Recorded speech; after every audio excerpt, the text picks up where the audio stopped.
if you have any thoughts on kind of the healing of America and ways in which we can kind of skillfully begin to navigate some of the pain and the trauma that has been going on for generations, but that a certain aspect of the community or of our nation hasn't quite taken the time to really see and witness and hear.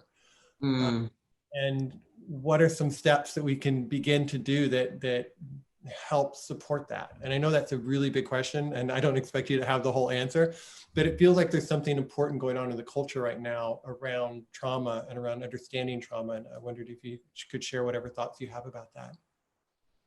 Yeah, I think that for all of us who watched the George Floyd video, or even if folks didn't watch it, but heard about it or read about it, I will say for myself, and I think for most of the folks that I've talked to, that's vicarious trauma right there. Just witnessing the killing of a man in that way. And I think that for a lot of people, it is, it goes back to what we just talked about the ability to witness that, to be with that, right? And to understand that and recognize that that is going on. And I think there's still one of the things that we are seeing in the US is that there are many people who are having a very hard time with being able to acknowledge that, right? But if we don't acknowledge it, we can't heal. I think one of the things that I'm experiencing as a Black person, and I kind of chuckle about it, but it's like, especially I think within my own household, because my husband is Caucasian, we have these deep conversations all the time. But,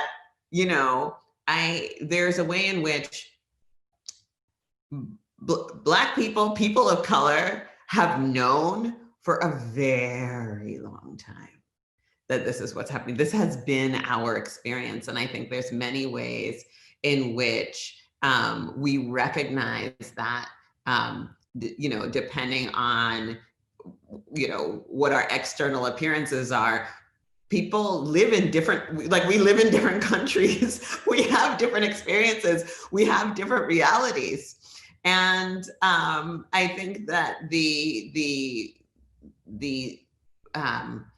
thing about that we're seeing right now is that things like the invention of a video camera in every single person's cell phone, right? Like in everyone's purse, is that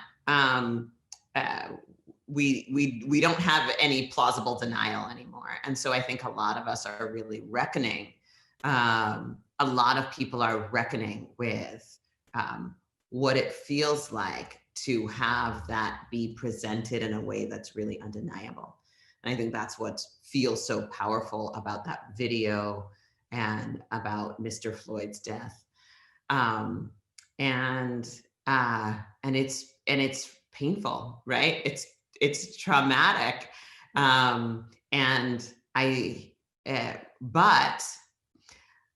But we will never be able to move towards healing if we don't see it and recognize it and feel it.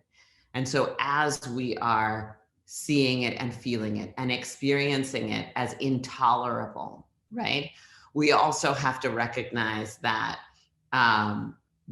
this is long work, right? Like, I think many of us are kind of like, hey, when, do we see this, we recognize it, and, when is this going to be done? When is this going to be solved? And, and I think that self-care is also really, really important for us to be able to be in this work for as long as it's going to take, right? For us to make meaningful change, which I think is possible. I'm very excited about where we are.